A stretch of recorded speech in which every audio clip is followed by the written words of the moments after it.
naughty kid!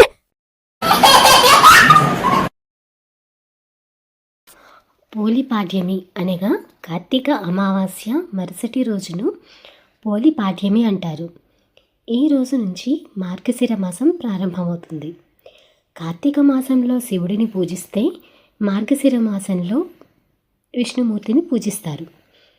అంతేకాకుండా పోలిపాడ్యమి రోజున మహిళలు, యువతులు అరిట డొప్పల్లో దీపాలు వెలిగించి నదులు, నీటి కొలనుల్లో, చెరువుల్లో పసుపు కుంకుమలతో కలిపి వదులుతారు. ఈ నేపథ్యంలో పోలిపాడ్యమి విశిష్టత, పోలి స్వర్గం కథ తెలుసుకుందాం. పూర్వం ఒక ఊరిలో ఒక చాకలి కుటుంబం ఉండేది. ఆ చాకలి స్త్రీకి 4 కొడుకులు, 4 కోడళ్ళు. ఆమె కార్తీక బహుళ అమావాస్య నుంచి కార్తీక మాసం అంతా 3 కోడళ్లను తోడుగా తీసుకుని వెళ్ళి నదీ స్నానానికి వెళ్ళి దీపం పెట్టి వస్తూ ఉండేది.